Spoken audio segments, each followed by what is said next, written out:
하나님 우리 아버지와 주 예수 그리스도로부터 은혜와 평강이 있기를 원하노라. 먼저 내가 예수 그리스도로 말미암아 너희 모든 사람에 관하여 내 하나님께 감사하는 너희 믿음이 온 세상에 전파되는도다. 내가 그의 아들의 복음 안에서 내 심령으로 섬기는 하나님이 나의 증인이 되시거니와 항상 내 기도에 쉬지 않고 너희를 말하며 이제 제 하나님의 뜻 안에서 너희에게로 나아갈 좋은 길 얻기를 구하노라. 내가 너희 보기를 간절히 원하는 것은 어떤 신령한 은사를 너희에게 나누어 주어 너희를 견고하게 하려 함이니 이는 내가 너희 가운데서 너희가 나의 믿음으로 말미암아 피차 안위함을 얻으려 함이라. 형제들아, 내가 여러 번 너희에게 가고자 한 것을 너희가 모르기를 원하지 아니하노니 이는 너희 중에서도 다른 이방인 중에서와 같이 열매를 맺게 하려 함이로도에 지금까지 길이 막혔도다. 헬라인이나 야만인이나 지혜 있는 자나 어리석은 자에게 다 내가 빚진 자라. 같이요. 그러므로 나는 할 수 있는 대로 로마에 있는 너희에게도 복음 전하기를 원하노라. 아멘. 기도합니다. 할렐루야. 주님 감사합니다. 이제 저희들이 로마서를 펼쳤습니다. 하나님, 단순한 호기심이 아니라 로마서에 있는 내용을 다시 한번 또 음미하고 다시 한번 그 뜻을 파헤치고 그래서 지식적인 만족을 얻기를 원하는 것이 아니라 하나님, 정말로 우리는 알고 싶습니다. 바울이 쓴 이 로마서가 실제로 로마 교회에서 그 로마의 역사에서 그 로마의 암울한 상황 속에서 로마서가 도대체 어떤 역할을 했는지 우리가 배우기를 원합니다. 그리고 또 우리는 기대합니다. 하나님, 이 살아계신 하나님의 말씀이 오늘 나와 우리의 삶에 또 이 나라 이민족 가운데 교회들 가운데 하나님 새롭게 역사하기를 원합니다. 정말로 하나님 나라의 역사가 이 로마서의 말씀을 통하여 부흥되고 일어나기를 원합니다. 하나님, 우리에게 잘못된 인식들은 지워주시고 하나님이 로마서를 통하여 우리가 반드시 들어야 할 하나님의 말씀을 온전히 듣게 하실 뿐만 아니라 거기서 머물지 않고 이 하나님의 말씀이 우리를 통하여 우리 가운데서부터 우리를 뚫고 세상을 변혁시키는, 세상을 혁명하는 하나님 나라의 역사로 부흥하기를 원합니다. 하나님, 이 로마서의 말씀을 사모하는 마음으로 함께 준비하고 또 받는 성도와 저에게 하나님의 은총을 베풀어 주셔서 인간의 지식과 지혜를 뛰어넘는 성령님, 오늘 시간 말씀을 통하여 온전히 역사하여 주옵소서. 모든 전폭 주님의 말씀에 의지하고 감사드립니다. 예수님 이름으로 축복하며 기도합니다. 아멘. 할렐루야. 아멘. 지금 저희는 로마서를 보고 있습니다. 이 로마서는 지금부터 2000년 전쯤에 바울 사도에 의해서 쓰여진 편지입니다. 바울 사도에 의해서 쓰여진 이 편지가 과연 그 2000년 전 로마에게서 어떤 일을 했을까? 아무 일도 일어나지 않았을까요? 전 그렇게 생각하지 않습니다. 저는 이 로마 교회를 아마 이 로마서가 뒤집었다고 저는 믿습니다. 여러분, 그리고 난 뒤에 얼마 안 있다가 로마 황제들이 이제 교회를 박해하겠다고 공식적으로 선언하기 시작해요. 여러분, 이 로마서가 전달되고 나서 곧바로 네로 황제가 그 로마에 있는 교회 성도들을 정말로 잔인하게 거의 어떤 학자는 3분의 1, 어떤 학자는 심지어 절반의 그 로마의 교인들이 순교를 당했다. 그렇게 잡혀가서 신앙을 계속 고집하면 죽여버리고 순교를 시키고 그리고 거기서 배교하면 나 이제 그리스도 안 믿겠습니다. 배교하면 거기서 살려주었다. 그런 이 과정이죠. 그렇게 해서 로마 교회가 쑥대밭이 됩니다. 살아남은 사람들도 그러니까 거의 대부분이 배교하고 살아남은 사람입니다. 도망 다니다가 안 잡힌 사람도 물론 있겠지만 거의 다 한 번씩은 잡혀갔는데 끝까지 예수 믿을 거를 고집하면 죽을 거다. 목숨 앞에서 신앙을 맞바꾼. 그래서 교회가 다시 회복됐을 때 네로가 폐위되고 새로운 황제가 등극해서 이제 다시 교회로는 돌아왔지만 정말로 하나님 앞에 성도들 앞에 얼굴을 똑바로 들지 못하는 그런 안타까운 것이 그 당시에 교회의 현상이었을 것입니다. 여러분, 그래서 이 마가복음도 그 상황에서 쓰여진 말씀이고요. 그래서 그 마가복음이 이상하게 끝납니다. 그 여자들이 부활의 소식을 전해 듣고도 천사가 얘기했거든요. 베드로를 위시한 제자들에게 예수님이 부활한 사실을 알려라. 예수님이 또 직접 만나서 또 말씀했거든요. 내가 부활했다고 하는 이 소식을 주님을 만나서 주님이 그 소식을 제자들에게 전달하라고 했는데 이 여자들은 방문을 꼭 걸어 잠그고 벌벌 떨면서 아무에게 아무 소식도 전하지 못했더라. 이러고 이상하게 끝나는 그런 복음서가 쓰여져요. 그게 어떻게 복음이지? 근데 이렇게 로마의 네로 황제의 박해를 통과한 사람들에게는 이게 복음이에요. 이 초대 교회, 이 로마에까지 복음을 전했던 그 예수님이 십자가에 죽고 부활하신 그 당시에 그때 부름받았던 사람들도 우리와 똑같이 성정이 연약한 사람이구나. 그럼에도 불구하고 하나님이 그런 사람들을 통해서 이렇게까지 복음의 씨앗을 전파했구나. 이걸 통해서 위로를 받고 다시 힘을 받고 격려를 받고 일어났던 거죠. 여러분, 그렇게 로마 교회가 진짜 하나님의 교회가 될 수 있는데 가장 기초가 됐던 복음은 저는 뭐라고 해도 이 로마서라고 생각합니다. 바울이 썼던 총 16장을 통한 이 로마서라고 하는 이 책이 그 당시에 그 정말 암흑한 200년간의 박해의 시간을 지나가게 하고, 그리고 마침내 로마를 복음 앞에 무릎 꿇리고 로마가 기독교를 국교화로 만들고 나중에는 기독교를 공인하고 그 다음에 곧 이어서 기독교를 국교화로 만들거든요. 여러분, 도대체 뭘 보고 기독교를 국교로 만들었을까요? 여러분, 그냥 아무것도 아닌데, 아무것도 아닌 단체인데 그냥 요즘 애들 말로 별 볼 일 없는 그런 요즘 애들이 쓰는 단어입니다. 찐따라고 하고, 그런 찐따들의 모임인데 그거를 국교로 승격을 시켜. 그럴 수 없습니다. 그럴 만한 가치가 그 당시에 박해를 통과하면서 기독교인들의 내면 속에서 있었다는 거예요. 그들의 삶을 보면서 비록 그들의 목숨을 해치고 괴롭히고 고문을 하지만 그럼에도 불구하고 그 사람들을 보면서 오히려 박해하는 사람들 쪽에서 오히려 그 사람들을 쳐다보면서 흠모할 만한 그런 삶의 내용이 있더라는 거예요. 그게 어떻게 생겼습니까? 믿음으로 생긴 거죠. 그럼 다시 말합니다. 제가 지지난주에 설명드렸던 것처럼 믿음은 그냥 마음으로 동의하고 입으로 믿습니다. 이게 믿음이 아닙니다. 로마서에 그런 식의 표현이 나와 있지만 그게 믿음이 아니고, 믿음은 뭡니까? 정말로 그걸 자기의 삶에서 살아내는 거예요. 여러분, 믿음은 그 계약에, 하나님과의 믿음의 계약에 충성을 다하는 것, 신실한 것, 그것이 믿음입니다. 여러분, 이 사람들은 자기들이 몸에 고통을 받으면서 심지어는 목숨을 빼앗기면서까지도 하나님의 성도로서, 교회의 성도로서 신실했습니다. 여러분, 이런 일이 이 로마서가 한 일이라고 저는 확신합니다. 그래서 먼저 우리는 이 로마라고 하는 그 배경이 되는 로마에 보낸 거거든요. 그 로마는 실제로 역사 속에 있었던 나라고, 그 로마가 어떻게 세워졌고 어떻게 제국이 됐고 그 로마라고 하는 사람들의 가치가 어떠했는지를 우리가 분명히 알아야 돼요. 이걸 모르면 이게 로마서가 아는 만큼 보이거든요. 모르면 그냥 하얀 건 종이, 까만 건 글씨, 이 정도밖에 모릅니다. 거기에 나와 있는 단어, 낱말뜻 이런 것만 알아가지고는 이 로마서가 그 당시에 무슨 일을 했는지 근처에도 못 갑니다. 그러면 오늘 이 로마서가 우리의 삶에 무슨 일을 할지 아무 일도 할 수가 없어요. 진짜 놀라운 파워는 그 당시의 배경들을 우리가 속속들이 좀 알고, 그리고 그런 어마어마한 그 로마의 전통, 그 팍스 로마나라고 하잖아요. 로마의 평화, 그 로마 사람들이 갖고 있는 자긍심. 여러분, 이 사람들은 로마라고 하는 그 도시가, 로마라고 하는 제국이, 특별히 그 로마 도시가 영원한 도시라고 생각했습니다. 왜 그런가 하면 그냥 자기들끼리 하는 말, 하기 좋은 말이 아니에요. 그렇게 부를 만한 가치가 그 사람들은 그 역사 속에서 갖고 있었어요.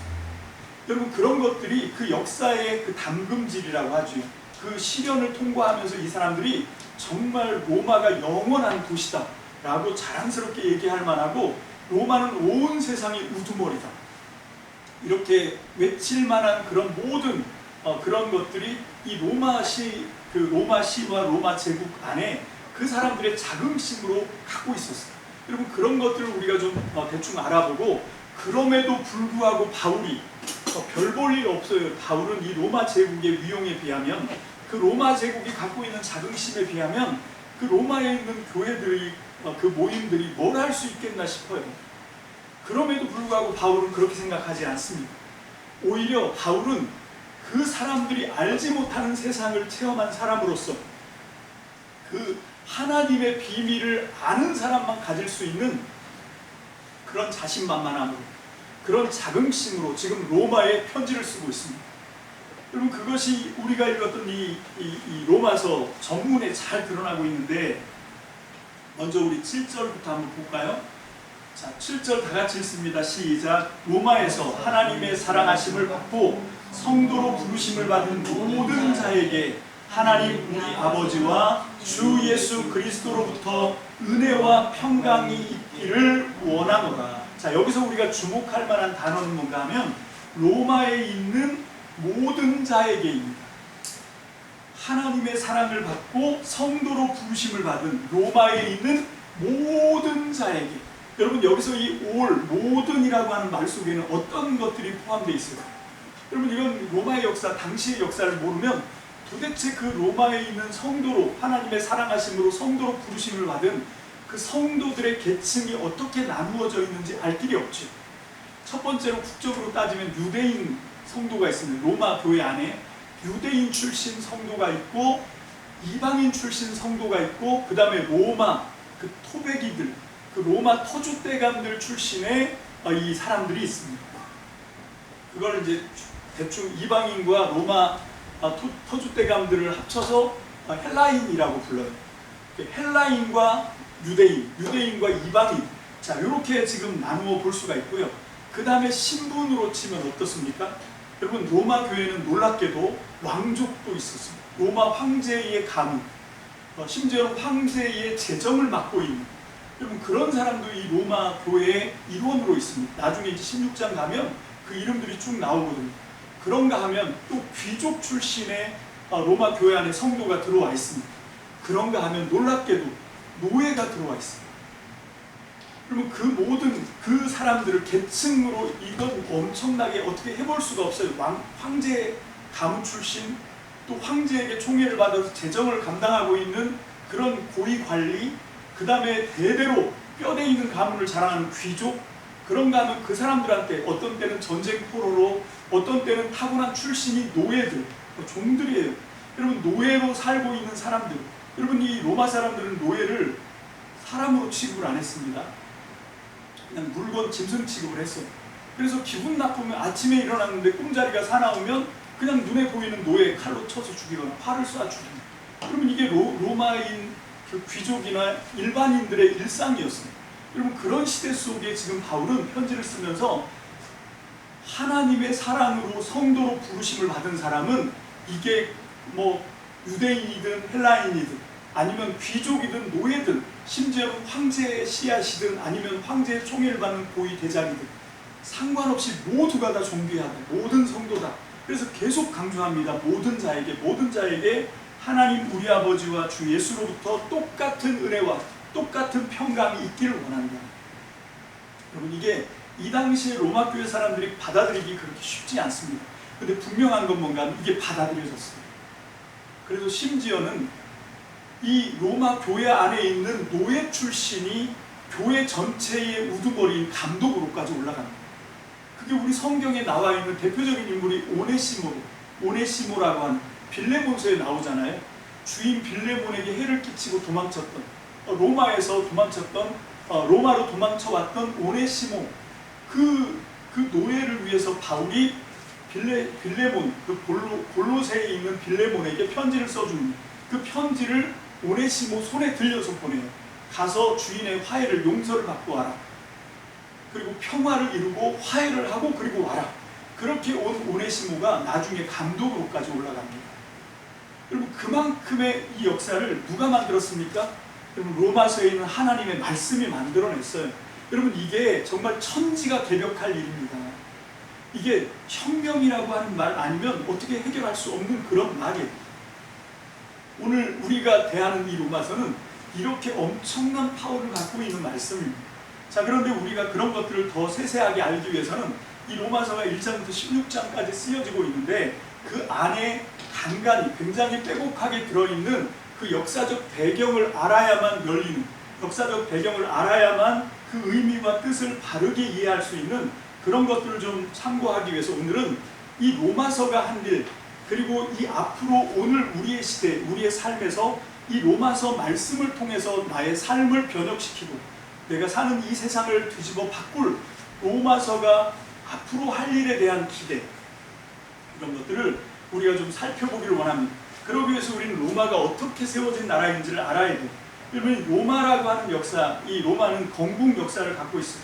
그게 이제 소위 유명한 로마 건국 신화라고 하는데, 여러분 이 로마 건국 신화는 거기에 보면 이제 사진이 나올 건데요. 제가 첫 번째로 올린 사진이 아마 트로이 전쟁인가요? 제가 한번 보면서 보겠습니다.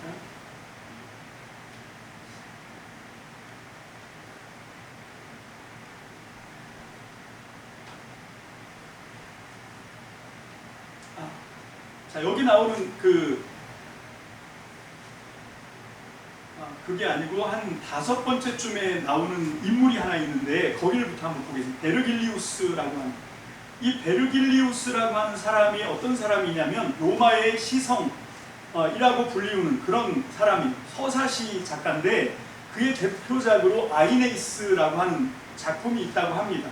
이 서사시의 모티프, 이 서사시의 주제는 뭐였냐면 아이네이아스라고 하는 전쟁 영웅의 일대기를 통해서 로마가 어떻게 건국됐는지에 대한 이야기를 쭉 읊어가고 있는 그런 서사시입니다. 자, 이제 이 베르길리우스라고 하는 사람이 썼던 이 아이네이스에 나오는 주인공 아이네이아스는 누구냐면 트로이 전쟁의 영웅 중에 한 사람이죠. 우리는 트로이 전쟁의 영웅 하면 아킬레스와 헥토르, 그 유명한 전투. 그래서 헥토르가 결국 아킬레스에게 죽임을 당하고 그의 아버지가 또 찾아가서 그 자기 아들을 죽인 원수의 발에 입을 맞추고 자기 아들을 찔러 죽였던 손에 입을 맞추면서 아들의 시체를 구걸하는 그런 유명한 게 일리아스라고 하는 이 서사시에 나오죠. 호모가 쓴 그 일리아스의 주제인데, 그 일리아스는 트로이 전쟁 10년간의 전쟁을 다루고 있고요. 그 다음에 오디세이는 그 전쟁이 끝나고 집으로 귀환하는 오디세이라고 하는 전쟁 영웅, 이게 다 아카이아 군대예요. 그리스에 있는, 이게 이제 우리 성경 신약에 나오는 사도행전이나 바울의 서신들에 나오는 아가야 지방, 그게 아카이아. 그 아카이아 군대와 트로이가 9년, 10년 전쟁을 했는데, 그 아카이아 군의 전쟁 영웅이 대표가 아킬레스고, 그 다음에 오디세이죠. 이 오디세이가 집으로 돌아가는 일대기를 썼던 게 호모의 오디세이. 근데 이 베르길리우스라고 하는 로마의 시성은 바로 이 두 작품, 일리아스와 오디세이를 합쳐서 거기서 이제 모티프를 받아서 그것 갖고 이제 로마의 건국 신화를 이 시를 통해서 썼다고 합니다. 거기에 보면 트로이의 영웅, 트로이의 전쟁 영웅하면 우리는 헥토르가 떠오르는데, 헥토르 그리고 전쟁의 시작을 만들었던 게 파리스라고 하는 왕자거든요. 헥토르의 동생인데, 그게 이 그리스에 있는 헬라스 왕의 부인을 꼬셔가지고 이 트로이로 데리고 유인해 들어오지요. 그래서 그것 때문에 이제 이 트로이 전쟁이 벌어졌는데, 이게 1871년에 독일의 고고학자 하이니 슐리만이라고 하는 사람이 트로이의 유적을 실제로 발굴해냈습니다. 이 유적이 발굴되기 전까지는 이건 그냥 신화에 나오는 허구, 그냥 꾸며낸 이야기라고 생각을 했었어요. 그냥 호모가 일리아스라고 하는 그 서사시를 그냥 허구로 자기가 그냥 창작으로 쓴 거라고 생각을 했는데, 실제 유적이 나와버렸어요. 그래서 이거는 실제 역사 속에 있었던 전쟁이었구나, 이걸 알게 되죠. 자, 그게 이제 트로이 전쟁입니다. 그 트로이 전쟁이 있는데, 거기서 트로이 전쟁이 결국은 아카이아 군이 승리를 하게 되죠. 그래서 이 아이네이아스도 헥토르 못지않은 그 트로이 군의 전쟁 영웅입니다. 그런데 이 아이네이아스가 이 무장을 하고 이제 이 아카이아 군과 맞서서 이제 최후의 결전을 하려고 무기를 들고 나가서 막 싸우는데, 거기서 헥토르의 아버지 그 왕도 이제 죽임을 당하고 자기는 아무것도 할 수 없고, 그런데 계속해서 헥토르가 꿈에 나타나서 이 아이네이아스에게 빨리 피신을 해라, 도망치라고 얘기합니다. 그 트로이의 유민들을 데리고 나가서 다른 데 가서 트로이를 재건하라고. 그렇게 꿈에서 이제 이야기를 해요. 그래서 결국은 그 헥토르의 아버지가 죽는 모습을 보면서 자기 아버지 생각을 하죠. 그래서 와가지고 자기 아버지를 들쳐업고 이제 피신을 하는데 그 아버지가 그 아이네이아스의 아버지가 도망가기를 거부하는데 그 눈앞에서 이 아이네이아스의 아들, 그러니까 이 아버지의 손자죠. 손자의 머리에 불이 붙는 걸 봐요. 근데 불이 붙는데 불만 붙었지 타질 않아요. 마치 모세의 덤불 기적처럼. 그걸 보면서 아, 이게 신의 뜻이구나 하고 이 아버지가 승낙을 하고, 그래서 이 아이네이아스가 아버지를 모시고 나와서 이제 막 찾는 어디서 이걸 트로이를 재건해야 되는지를 찾는 이야기. 그게 이 베르길리우스가 쓴 아이네이스라고 하는 그 작품의 모티브, 전체 이야기라고 합니다. 자, 그렇게 해서 우여곡절 끝에 결국은 이 아이네이아스가 그 자기 아들과 그 트로이 유민들을 데리고 처음에는 어디로 가냐면 카르타코, 아프리카 북서쪽에 있는 카르타코에 도착을 합니다.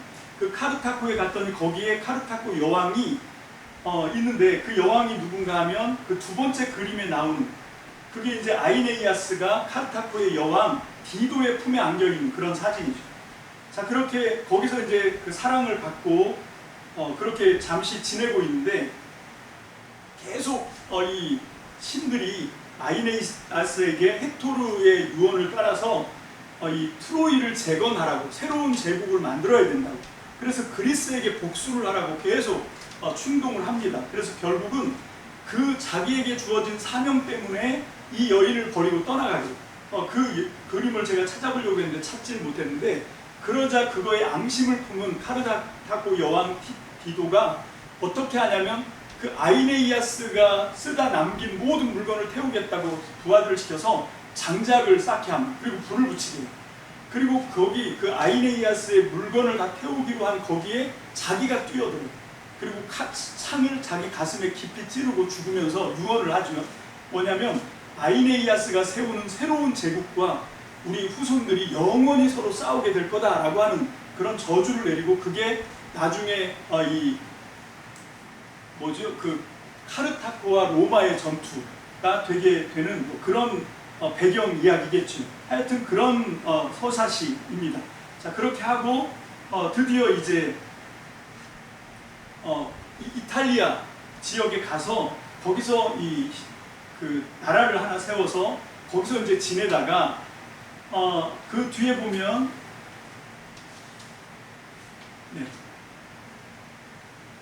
그 누미토르와 아물리우스가 서로 이제 왕위를 두고 싸움을 하는 이야기가 나옵니다. 누미토르와 아밀리우스가 서로 이제 전투를 하는데, 처음엔 누미토르가 장자라 왕을 하고 있었는데 아물리우스가 그 형을 끌어내리고 감옥에 가두고, 나중에는 이제 유배를 보내고, 그의 아들은 그 자리에서 죽이고, 그의 딸이 레아 실비아인데, 레아 실비아는 제단의 불을 지키는 그런 이 여신 그 신사를 지키는 그런 사제로 살게 합니다. 이 사제는 제단의 불을 지키는 것뿐만 아니라 영원히 처녀로 동정을 지켜야 하는 그런 것까지 하게 됐다고 하죠. 그래서 레아 실비아가 이제 그쪽으로, 그러니까 결국은 자기 형의 가게를 다 끊어버리고 자기에게 대적이 될 수 있으니까 아예 그냥 씨를 말리는, 그게 이제 아물리우스의 그 전략이었는데, 그런데 그의 계획은 수포로 돌아갑니다. 첫 번째 그림이 이게 이제 로마 신화에 나오는 전쟁의 신이거든요. 그 전쟁의 신이 그 레아 실비아, 누미토르의 딸 레아 그 실비아에게 반해서 로마 신화에 나오는 전쟁의 신 마르스가 이 관계를 갖게 되고, 거기서 이제 태어난 두 아들이 쌍둥이가 있는데, 그게 바로 로물루스와 레무스라고 하는, 로물루스 레무스가 태어나죠. 그래서 여기서 태어난 로물루스 레무스가 이제 태어났는데, 결국은 이걸 아는 그 아물리우스가 이 레아 실비아에게서 두 아들을 뺏어가고 이 아이들을 죽이라고 시킵니다. 그런데 차마 죽이지를 못하고 그 갈대 상자를 만들어서 거기에 두 쌍둥이를 담아서 물에다 띄워보내는 그런 이야기가 이 그 베르길리우스의 아이네이스라고 하는 그 서사시에 나와요. 그래서 떠내려 보내는, 모세의 갈대 상자 똑같지만, 자, 그렇게 이제 떠내려 보냈는데, 그때 마침 암늑대가 있는데 자기 새끼를 잃었어. 새끼가 죽었어. 그 암늑대가 그 물가를 배회하다가 거기서 떠내려오는 쌍둥이를 보았고 그 아이들에게 젖을 먹여서 키웠다. 이게 이제 로마 건국 신화의 내용이죠. 그래서 이 로물루스와 레투스 이 두 형제가 늑대젖을 먹고 자라요. 그 뒤에 나오는 게 이제 동전에 나오는 이 로물루스와 레투스의 그림이고요. 자, 이 로물루스와 레투스 이 그 출발이 되는 그 트로이 전쟁, 이게 이제 불타는 트로이 성을 그린 그림이고, 그리고 그 밑에가 이 트로이 성이 함락당하는 이야기 우리가 너무 잘 알죠. 그게 이제 그 일리우스 마지막에 나오는데 트로이 함락, 거기에 보면 오디세이가 꾀를 냅니다. 아무리 전쟁을 해도 이길 수가 없어요. 이게 이 그 트로이의 전쟁 영웅인 헥토르도 죽고 전쟁의 원인 제공자 헬레네를 유인해서 결국은 아카이아와 트로이가 10년 동안 전쟁하게 만들었던 파리스 왕자도 죽임을 당했거든요. 그렇게 했지만 끝까지 트로이가 항전을 합니다. 그래서 끝나지가 않으니까 오디세이가 꾀를 내줘요. 그게 뭔가 하면 여기 나오는 목마예요. 이게 말 굉장히 큰 말이지만 이게 나무로 만든 말인데 용사들이 30명 들어갈 수 있는 트로이 목마를 만들었다 그러죠. 그렇게 해서 이제 그 안에 오디세이를 포함한 정말 용맹한 장군들이 선출된 사람들이 30명이 그 속에 들어가 숨어 있는 이야기입니다. 자, 그런데 이걸 그 숨어 있는 걸 그 다음 트로이인들이 그 다음날 눈을 뜨고 이렇게 보니까 로마 군인들은 아무도 보이지 않고 다 사라졌어요. 그리고 덩그러니 목마 하나만 커다란 게 하나 성 밖에 떠 있는 거예요. 그게 나와 보니까 그 목마 옆에 누가 있냐면 여기 이제 그 목마 그림에 보시면 중간쯤에 빨간 바지 입은 사람 나오죠. 그 빨간 바지 옆에 있는 사람이 누군가 하면 이게 원래는 벌거벗은 나체로 그 시논이라고 하는 사람이 이 사람. 이 시논이라고 하는 사람이 거기에 이제 자기는 이 로마 아카이아 군들에게 포로가 돼 있었는데 거기서 탈출을 해 나왔다. 이 사실을 트로이아에게 알리기 위해서 나왔는데 저 목마는 굉장히 무서운 주술이 걸려 있는 거예요. 저걸 이대로 냅두면 아카이아인들이 곧 돌아와서 트로이아가 함락이 된다. 그래서 그 저주의 사수를 끊으려고 하면 성을 허물고, 왜냐하면 목마가 너무 커서 그냥 성문으로 못 들어가요. 성을 허물고 이 트로이 목마를 안으로, 성 안으로 끌어들여야 된다. 이렇게 얘기하는 거죠.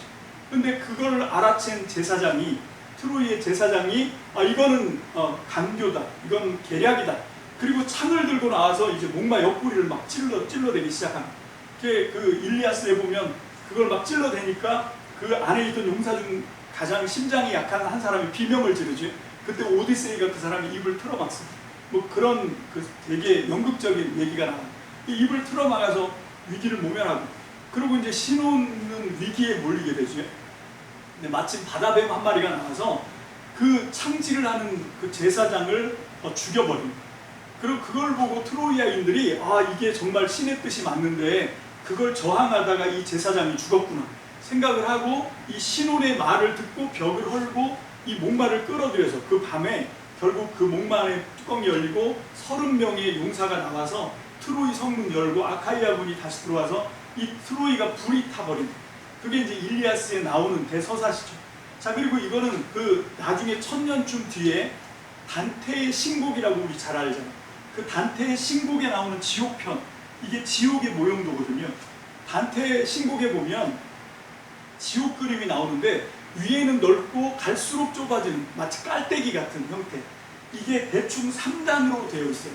맨 위에 단은 가장 죄가 가벼운 사람들이 거기에 고통을 당하는 지옥이고, 그 다음에 2층은 폭력과 관계된 죄를 지은 사람, 그 폭력 속에는 살인도 들어있습니다. 오늘날 우리의 죄 개념에서 사람을 죽인 살인을 가장 끔찍한 죄로 보잖아요. 근데 단테의 신곡에서는 그거는 두 번째로 무거운 죄고, 더 심각한 죄가 있습니다. 그게 뭐냐면 사기, 거짓말하는 죄입니다. 여러분, 사기치고 거짓말하는 건 모든 하나님이 만든 피조물 중에 오직 인간만 할 수 있습니다. 신께서 인간에게 주신 특별한 능력을 가지고 그거를 악용한 죄이기 때문에 이건 살인죄보다 더 끔찍한 죄다. 저는 이 단테의 견해를 저는 되게 좋게 생각하는 편입니다. 그래서 정말 다른 어떤 죄보다 심각하게 처벌을 받는 게 이 사기죄예요. 살인죄보다.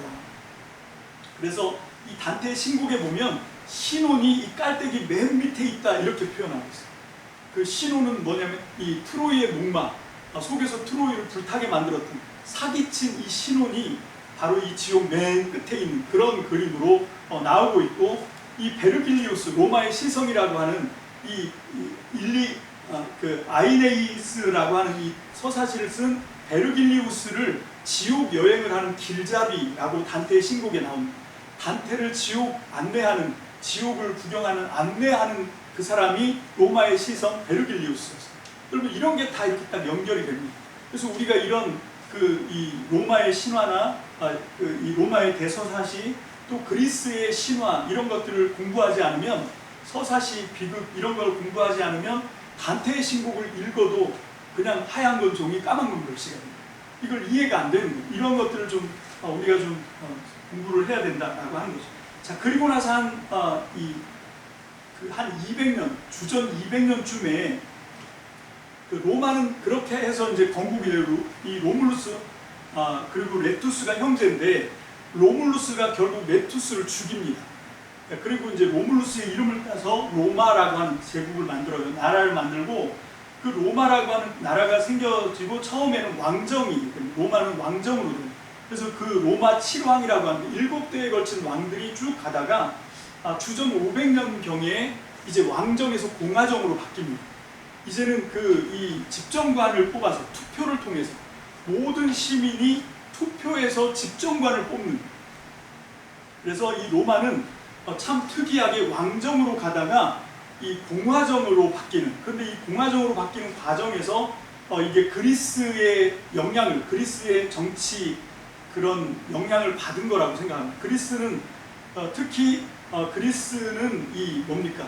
민주 정치가 발달했던 나라잖아요. 그래서 로마도 똑같이 이제 집정관을 세워서 민주적으로 시민 정치를 하는 그런 나라가 되었습니다. 자, 그렇게 이제 쭉 걸쳐 나가다가 로마가 유일하게 망할 뻔했던 게 바로 뭡니까? 카르타고와의 3차에 걸친 이 전쟁, 후에니 전쟁이라고 하는데, 이 후에니 전쟁을 통해서 로마가 거의 망하다가 살아납니다. 이 후에니 전쟁이, 여기 보면 지도가 나오는데요. 지옥 그림 밑에 보면 그 빨간 걸로 동그라미 친 게 이게 아프리카의, 여기가 어디냐면 그 카르타코예요. 그리고 바로 위에 있는 섬이 시칠리아 섬이고, 그 위에 이제 장화 모양으로 된 로마가 보이고, 그죠? 자, 그렇게 이제 형성된 게 이게 유럽 지도, 특히 지중해 지도인데, 여러분 이 당시에는 이 동쪽 지중해는 뭐 이집트라든지 메소포타미아에 있는 제국들이 차지하고 있었어요. 자, 그렇게 하는데 서쪽 지중해는 비어 있었던 거죠. 거기를 누가 차지하고 있었냐면 카르타고라고 하는, 아프리카 북서쪽에 있었던 카르타고가 서지중해를 장악하고 있었습니다. 그렇게 있었는데, 로마가 이제 점점 세력을 확장하면서 여기 시칠리아 섬으로 들어오면서 정면으로 카르타고와 부딪히기를 시작합니다.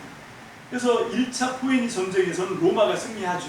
그래서 카르타고가 전쟁에서 지고 굉장히 무거운 이 조세를 바치고 뭐 그런 나라가 돼요. 자, 그러니까 그 카르타고의 왕이었던 이 한니발의 아버지가 한니발에게 계속 요구를 했다고 합니다. 너는 반드시 로마를 무너뜨려야 된다고. 한니발의 아버지는 후에니 전쟁 1차 때 눈을 한쪽을 잃어버립니다. 눈 한쪽이 활에 맞아서 눈 한쪽을 잃어버려서 액구눈인데, 그 아버지가 죽자 이 한니발도 자기 한쪽 눈을 뽑았다라고 하는 이야기도 있습니다. 그렇게 해서 자기가 스스로 액구눈이 돼서 아버지의 유언을 반드시 지키겠다고 결심을 하고, 그리고 이 한니발이 그 밑에 있는 지도에 보시면 아프리카를 거의 횡단하다시피 그 해안선을 따라서 옆으로 쭉 나가서 아프리카에서 코끼리들을 싣고 그 바다를 건너서 여기가 이제 이베리아 반도예요. 여기가 스페인 땅끝이죠. 이베리아 반도로 이 군인들이 몰래 들어갑니다. 다시 유럽을 횡단해서 이탈리아의 북쪽에 알프스 산이 엄청 높거든요. 해발 3,000이 넘는 그 알프스, 눈 덮인 알프스 산을 코끼리를 끌고 그 산을 넘어갑니다. 그러니까 전혀 로마가 생각하지도 않았던, 갑자기 북쪽에서부터 이 한니발의 카르타고 군대가 밀고 내려오는 바람에 완전히 이탈리아는 정말 사색이 됐죠. 그래서 이제 총력을 다해서 막아보려고 했지만 싸우면 싸울 때마다 한니발에게 이길 수가 없어요. 계속해서 집니다. 가장 끔찍한 전투가 여기 맨 오른쪽 그 끝에 보면 이 이탈리아 지도의 두 번째 지도입니다. 이탈리아 지도의 발 뒷굽에 해당한 거기가 칸나의 평원이라는 데가 있어요. 거기서 이제 포엠이 2차 전쟁, 주전 216년에 있었는데 거기서 로마 군이 총동원해가지고 8만 대군을 만들어서 거기를 치러 올라갑니다. 그래서 한니발의 군대를 만드는데 한니발의 군대는 얼마 되지 않아요. 그래서 전쟁을 했는데 결국 그날 이 칸나의 전투가 가장 잔인한 전투에 손꼽히는 전투입니다. 그날에 전사한 군인만 7만 명입니다. 8만 명이 갔는데 7만 명이 전사를 합니다. 하루에. 그리고 10,000명도 채 안 남은 패잔병들이 그 패잔병들을 이끌고 그 전투에 지휘를 했던 장군이 로마로 돌아왔을 때 놀라운 일이 일어나요. 로마의 시민들이 다 그 로마 바깥에까지 나와서 모든 시민들이 일제히 박수를 치면서 이 패잔병 장군을 환영합니다. 다른 나라 같으면 하루에 자기 군대 7만 명을 몰살시키고 목숨을 살아남고 돌아오면 어떻게 합니까? 모든 패전의 책임을 지우고 목을 치잖아요. 그런데 이 로마의 그 당시에 집정관이 막스무스였는데 이 막스무스가 뭐라고 얘기하냐면 우리 공동체를 믿고 찾아와 준 그 장군이 너무 감사하다. 우리는 이 사람도 같이 보듬어안고 이 전쟁에서 승리해야 한다고 박수를 쳐줍니다. 환영을 해준 겁니다. 이게 로마입니다. 로마라고 하는 사람들이 이런 걸 통해서 공동체가 되는 거죠. 끈끈해지기 시작합니다.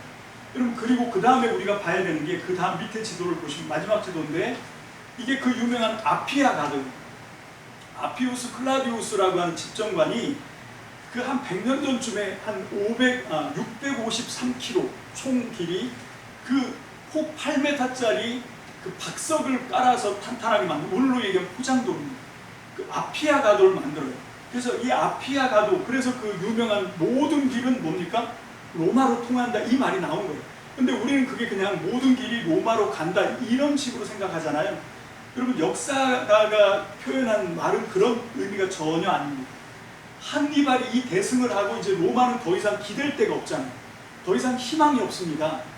그래서 로마 성 안에 갇혀서 그냥 성을 지키는 공성 전투를 하게 됩니다.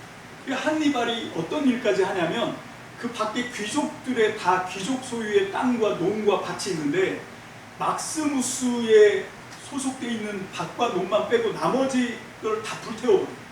그러면서 어떤 유언비어를 퍼뜨리냐면 막스무스와 나는 한편이다. 우리는 짜고 지금 로마를 침공해왔고 막스무스가 안에서 내통을 하고 있다 라고 이제 소문을 낸 거예요. 그러자마자 그 다음날 막스무스가 모든 로마 시민 앞에 나와서 자기 전 재산을 로마시에 헌납합니다. 나라에 자기 모든 전 재산을 헌납해버리니까 한니발의 이 장꾀가 통하지 않는 거죠. 자, 그런데 어떻게 로마가 이 부사일생의 기회에서 살아나게 되냐면 그 아피아 가도를 통해서입니다. 왜 이 길을 뚫었냐면 로마가 정복한 나라들에게 자기들의 문명을 발달된 과학을 전달해 준 거예요. 같이 잘 살자 이게 로마의 통치 전술이었어요.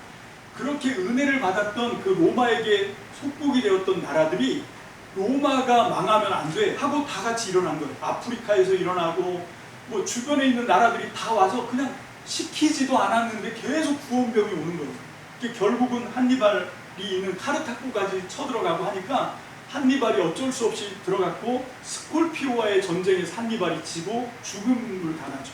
그래서 이제 포에니 전쟁은 3차에서 끝나게 되는데 여러분 이걸 통해서 로마가 완전히 업그레이드가 됩니다.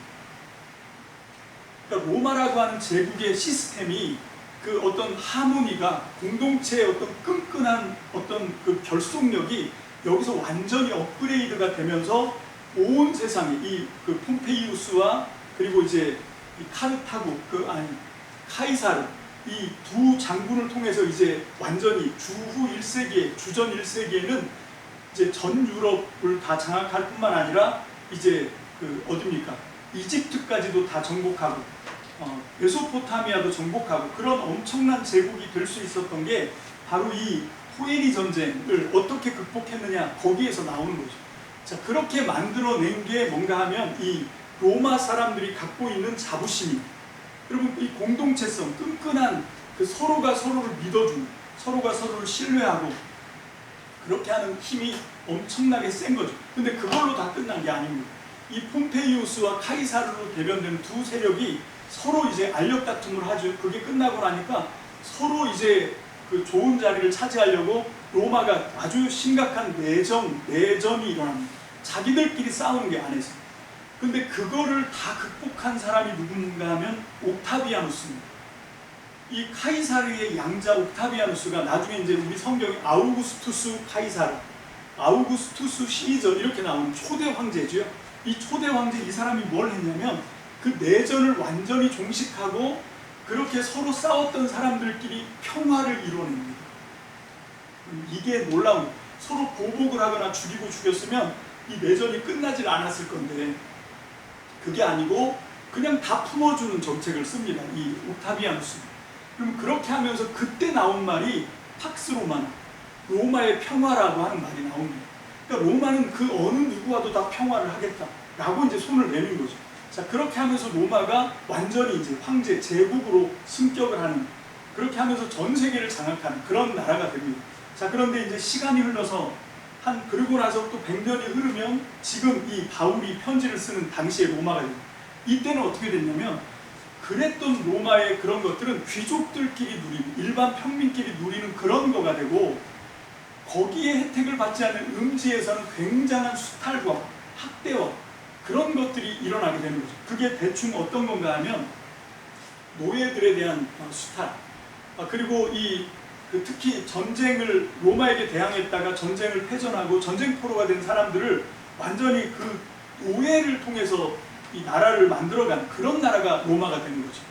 그러니까 겉보기에는 로마가 끈끈한 공동체에 서로 사랑하고 서로 신뢰하고 믿어주는 그런 것들이 뿌리의 전통으로 내려오는 그런 나라고, 그리고 그 밑에다가 모든 데다가 평화의 손을 내미는 팍스 로마나 뭐 이런 어떤 그런 멋진 전통도 있는 그런 거가 있는데 그 그림자 속에는 그런 것이 미치지 않는 곳에는 끔찍한 그런 이 살상, 아까 제가 처음에 얘기했던 것처럼 그냥 일반 사람이 자기가 부리고 있는 노예, 그건 사람으로 생각 안 하는 거예요. 기분 나쁘면 목을 치고 생사여탈권이 다 그 안에 있는 거죠. 자, 그렇게 하는 거기에다가 지금 바울이 이 편지를 쓴 겁니다. 그런 세상 속에 기독교가 들어가서 그 노예들까지도 같은 정말 하나님의 사랑을 받는 그런 우리의 형제와 우리의 자매다 라고 선언하는, 이게 그 당시에 로마에는 이게 보통 문제가 아닌 거죠. 그러면 이게 분명히 다른데, 서로 다른데 그 다른 사람들을 어떻게 합니까? 그냥 다 같이 나의 형제와 나의 자매다 라고 받아들입니다. 아까 우리 믿음이 이기네 라고 하는 찬송에서도 주 믿는 사람들은 일어나서 다 힘을 합하여 할 때 그 다 속에는 정말 도저히 합치고 싶지 않은 서로 다른 사람이 있다는 거죠. 그러면 그 차이가 로마 시대 때 귀족과 노예만큼 차이가 났을 거냐는 거예요. 아무리 서로 안 맞고 서로 이렇게 뜻이 안 맞고 신앙관이 안 맞고 서로 성경을 해석하는 것이 안 맞는다 하더라도 이 바울이 편지를 썼던 그 로마 교회가 처해 있던 상황 속의 신분의 차이, 인종의 차이, 그거를 뛰어넘을 만큼의 차이였냐는 거예요. 아닙니다. 그런데 바울의 이 로마서는 우리가 실제로 겪고 있는 우리 교회 안에서도 서로 그런 차이가 있잖아요. 그래서 서로 힘들어하고 갈등하고 하는데 그것보다 훨씬 비교가 안 될 정도로 어마어마한 차별이 있는 신분 차이, 그리고 인종 차별, 인종 차이, 그런 모든 차이를 극복하게 하는 그런 파워가 이 로마서 안에 있다는 거죠. 그게 어떻게 로마서 안에서 작용하는, 믿음을 통해서 작용합니다. 우리는 다 하나님의 백성으로 선택을 받는 사람이에요. 아까 우리 1절에서 우리가 읽었던 것처럼 우리 1절의 말씀에 보니까 하나님의 사랑하심을 받고 성도로 부르심을 받은, 여기에는 네가 노예더라도 너도 하나님의 사랑하심을 통해서 성도 부르심 받은 사실이고, 나도 귀족이지만 하나님의 사랑함을 통해서 나도 성도로 부름 받았고, 그럼 우리는 같다는 거예요. 딱 이거 하나로 통일을 해버립니다. 여러분 왜 그렇습니까? 우리는 하나님의 성도로 부름을 받았으면 믿음이 뭡니까? 나를 성도로 부르신 분의 그분의 부르심에 합당하게 신실하게 충성을 다한, 그게 믿음이거든요. 그냥 믿습니다가 아니고 내가 성도로서 나의 본분에 맞는 삶을 사는 것, 그게 성도라는 거죠. 그걸 하려고 하면 어떻게 해야 합니까? 하나가 되어야 되는 거예요. 그 은혜와 평강, 이게 있으려고 하면 서로 차별해서는 은혜와 평강이 있을 수가 없는 거죠. 오늘날 우리가 살아가는 이 교회 문제도 심각한 문제도 뭔가 하면 서로 다르다는 이유로 자꾸 분리를 하는 거예요. 교단이 갈라지고 교파가 갈라지고 같은 교회 안에서도 신앙이 다르면 서로 이렇게 갈라지기만 하지 다름에도 불구하고 힘을 합치려고 하지 않습니다. 믿음은 뭐냐면 힘을 합치는 거예요. 힘을 합쳐서 싸워야 세상을 이길 수 있습니다. 힘을 합쳐서 우리가 뭘 해야 세상을 변화시킬 수 있는 거죠. 다르다는 이유로 갈라지기 시작하면 그거는 소멸로 가는 길이지 거기서는 아무 일도 일어나지 않습니다. 서로 우리가 싸우는 대상은 우리 같은 믿음의 형제들, 같은 사명을 받은 성도들끼리 싸우는 게 아니란 말이죠. 그러면 지금 로마 교회가 승리할 수 있었던 비결은 뭔가 하면 서로 굉장히 다른데 유대인과 이방인으로 다르고 귀족과 노예와 왕족과 고관과 이렇게 다 다른데 그럼에도 불구하고 서로 같은 부르심, 같은 믿음 안에서 서로 힘을 합했단 말이죠. 여러분 지금 로마에 있는 성도들에게 바울이 여러분 그래서 지금 쓰는 게 아니라 그런 기대를 가지고 쓰는 겁니다. 그렇게 됐으면 좋겠다라고. 그래서 내가 너희를 보러 가고 싶다. 왜 보러 가고 싶냐면 내 신령한 은사를 통해서 너희를 좀 도와주고 싶다. 그래서 너희에게 나눠주어서 너희를 어떻게 하려고 한다는 거예요?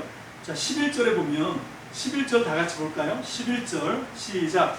내가 너희 보기를 간절히 원하는 것은 어떤 신령한 은사를 너희에게 나누어 주어 너희를 견고하게 하려 함이라. 자 견고하게 한다고 하는 건 지금 견고하지 않다는 얘기죠. 견고하다는 반대말이 뭡니까? 불안하다는 거죠. 불안한 거예요. 지금 교회가 교회인데 서로 불안해. 불씨가 속에 다 있어. 서로 이게 뭡니까? 폭발하고 튀쳐나갈 그런 어떤 불씨들이 다 있는 거예요. 서로 힘을 합하지 못하고 분열할 만한 그런 소재들이 다 있는 거예요. 그런데 어떤 신령한 은사를 나눠줘서 이거를 좀 극복해서 견고하게 만들고 싶다는 거예요. 그러면 아무리 하나님이 역사를 베풀고 기적을 베풀어도 신분을 바꿀 수는 없어요. 인종을 바꿀 수는 없어요. 근데 뭘 바꿀 수 있습니까? 그 인종이 다른 인종인데 여러분 신분이 서로 다른데 하나는 왕족이고 하나는 노예인데 귀족이고 노예인데 근데 뭘 바꾸냐면 그 귀족이 노예를 쳐다보던 마음을 바꿀 수 있는 거예요. 노예가 귀족을 쳐다보던 그런 어떤 마음의 눈을 바꿀 수 있는 거예요. 그걸 바꿔주는 거죠. 뭘로? 하나님의 부르심으로. 하나님이 베풀어 주신 그 놀라운 사랑으로 서로 사랑하게 만드는 이게 사랑의 신령한 은사입니다. 여러분 이걸 통해서 로마 교회가 거듭나는 거예요. 견고해진 거예요. 여러분 그렇게 해서 그 견고한 하나님의 교회가 200년간의 끔찍한 박해, 자기 목숨이 없어지는 그런 박해를 견디면서도 견고하게 섰던 거예요. 그래서 나중에는 로마의 귀족들이, 로마의 관료들이 이 그리스도인들을 죽이면서 자기들이 그리스도인이 되는 거예요. 그리스도인이 되면 죽임을 당할 거란 걸 알면서도 그냥 자기 발로 그리스도인이 되는 거예요. 왜? 그러면 이들 속에 뭐가 있어서? 사랑이 있어서. 신분을 뛰어넘는, 여러분 인종을 뛰어넘는, 그리고 심지어는 목숨을 뛰어넘는, 자기 목숨이 없어지는데도 그것을 극복할 수 있는 엄청난 게 이 로마 교회 안에 있었다는 거죠. 그게 뭡니까? 사랑입니다. 그게 어디서 나왔어요? 이 로마서에서 나옵니다. 이 로마서의 핵심은 그래서 사랑입니다. 하나님의 사랑, 예수 그리스도의 사랑, 그게 그 사랑이 전달되고 그 사랑을 갖고 어떤 위협 속에 어떤 환경 속에서 그걸 표현해내는 거, 그게 믿음입니다. 그게 신실함이고 그게 충성입니다. 오늘날 우리가 이 로마서가 제가 마지막에 그렇게 썼습니다. 자, 그 시대에 2000년 전이죠. 로마가 당했던 그 로마 제국 내에서 박해를 받던 200년간 박해받고 그렇게 치이고 채이고 그렇게 짓밟히던 그 로마 교회 안에서 로마서는 과연 무엇을 했을까? 그리고 오늘 우리들의 삶에서 로마서는 과연 무엇을 할 수 있을 것인가? 여러분 이게 우리가 이 로마서를 공부하는 이유예요. 로마서를 통해서 우리가 발견해내야 합니다. 그냥 그걸 비결로 지식으로만 갖고 있는 것이 아니라 그걸 활용할 수 있어야 돼요. 그래서 우리는 어떤 차이도 하나님의 사랑으로 극복해내야 됩니다. 그럼 우리 많이 생각도 다르고 얼굴도 다르고 신분도 다르고 자라나온 배경도 다르고 우리가 지향하는 지향점도 다르고 다 달라요. 그런데 그 다른 게 결코 우리가 함께 해야 되는 거에 방해가 되지 않습니다. 뭐만 있으면요? 이 그리스도 안에 있는 사랑만 있으면 우리를 함께 부르셨다라고 하는 이 사명에 대한 믿음의 확신과 그리고 그걸 만들어내기 위해서 그렇게 서로 다른 사람들을 형제와 자매로 인정하고 받아들이고 함께 하려고 하는 그런 사랑만 있으면 우리는 지금 이 시대에도 로마서를 통해서 놀라운 일을 할 수 있습니다. 저는 그렇게 확신합니다. 지금 우리 교회가 약한 이유는 이걸 잃어버렸어요. 그래서 우리는 로마서를 통해서 이걸 찾아내야 합니다. 어떻게 이렇게 끔찍할 정도로 다른, 완전히 다르죠. 로마인과 유대인은 완전히 다릅니다. 이방인 헬라인과 유대인은 완전히 달라요. 유대인들은 그 사람들과 동거래도 안 하고 심지어 말도 하지 않았어요. 그러면 한 공간에 있으려고 하면 유대인들이 도망 나갔어요. 사람 취급 안 했습니다. 한 상에 앉지도 않았어요. 그렇게 생각했거든요. 차이가 있다고 생각했거든요. 그거를 뛰어넘게 한 게 누굽니까? 평화의 사제이신 예수 그리스도예요. 예수님이 오셔서 그 모든 차별을 극복했습니다. 그 모든 서로 싸우고 있는, 다투고 있는 그거를 평화로 만들어낸 게 예수 그리스도입니다. 그럼 우리는 이 안에서 이게 정말 우리도 필요한 게 이 예수 그리스도를 통한 화해와 평화입니다. 여러분, 단합입니다. 단결이. 지금 교회들은 왜 이렇게 갈라지기를 좋아하는지 모릅니다. 조금만 이 거리가 있어도 서로 갈라질 이유를 찾습니다. 여러분, 그래서는 안 돼요. 1000가지 만가지가 달라도 딱 한 가지, 그게 뭡니까? 하나님의 사랑을 믿어. 그리고 그 사랑 안에서 우리가 부르심을 받았어. 그것 딱 두 가지만 있으면 우리는 다 하나야. 힘을 합칠 수 있고 한 몸이 돼서 하나가 되어서 주님이 맡겨주시는 사명에 끝까지 충성하고 신실하게 할 수 있어. 여러분, 이게 믿음입니다. 로마서를 통해서 우리는 이걸 배워야 돼요. 그래서 정말로 이 시대에 연약해진 교회를 강화하고 견고하게 만들고 우리 참믿음 교회를 견고하게 만들고 그래서 이 지역과 온 나라와 열방 속에서 정말로 이 하나님의 사랑으로 서로의 차이를 극복해서 평화를 만드는 이 놀라운 복음의 비밀, 로마서의 비밀로 우리는 세상을 구원해야 할 줄로 믿습니다. 여러분, 이 세상을 바꿔야 될 줄로 믿습니다. 그렇게 해야 우리 자녀들이 살아갈 세상에 소망이 있습니다. 우리 자녀들이 그래야 정말로 좋은 세상에서 살 수 있는 가능성이 열려집니다. 우리가 이 일을 해내야 돼요. 정말 지금은 너무 아주 극도로 분열이 일어나고 있고 서로 다른 사람들끼리 아주 치열하게 극도로 서로 대립하고 있는 세상이 정말 끔찍합니다. 우리는 잠시 잠깐이면 세상을 은퇴하고 물러갈 거예요. 주님 부르시면 위로 올라갈 겁니다. 이 복잡하고 정말 끔찍한 지옥 같은 세상을 이 사랑하는 우리 다은이, 세웅이, 우리 자녀들에게 이 세상을 맡기고 가야 됩니다. 마음이 놓이십니까? 정말 끔찍해. 갈수록 더 심각해집니다. 치열해지는 지옥 같은 세상. 이거 바꿔야 되잖아요. 그러면 그 힘이 우리 안에 있다는 로마서 안에 있습니다. 우리가 이걸 찾아내야 됩니다. 그리고 이걸 통해서 세상을 바꿔야 돼요. 그래서 우리 아이들이 정말로 물려받을 세상은 물론 그렇다고 해서 어둠이 아예 없는 건 아니겠죠. 그렇지만 지금보다 훨씬 더 행복하고 훨씬 더 평화로운 세상 속에서 우리 아이들이 마음 편하게 즐겁게 자기 인생을 누려 살 수 있는 그 비밀이 이 로마서 안에 있습니다. 우리가 그걸 반드시 찾아내서 우리의 삶에서부터 우리가 이 혁명적인 하나님의 말씀으로 우리의 삶을 좀 바꾸고 그래서 세상을 바꾸고 우리 가정을 바꾸고 그래서 이 세상을 변혁할 수 있는 그런 이 로마서 공부가 될 수 있기를 주님의 이름으로 축복합니다. 기도합시다.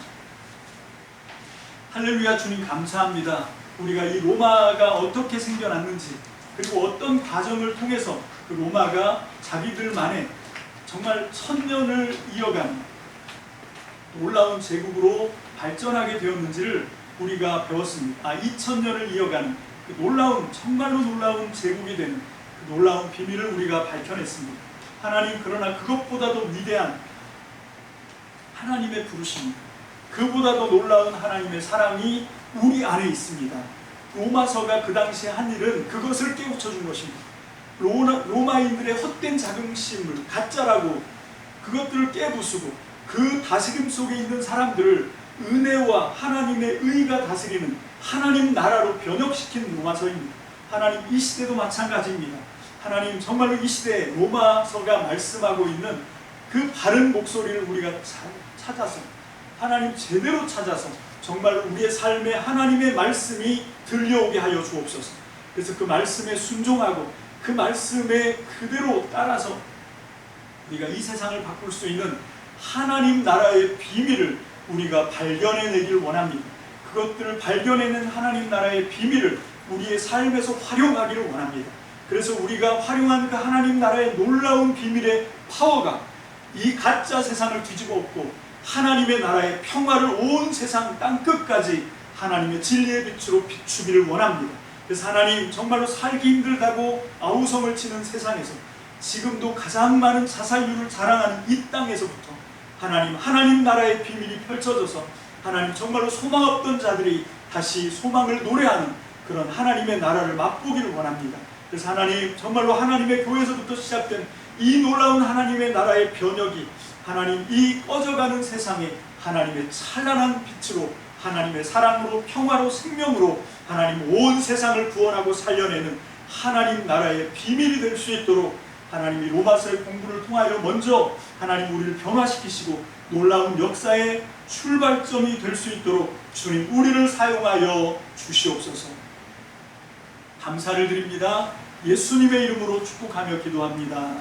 아멘.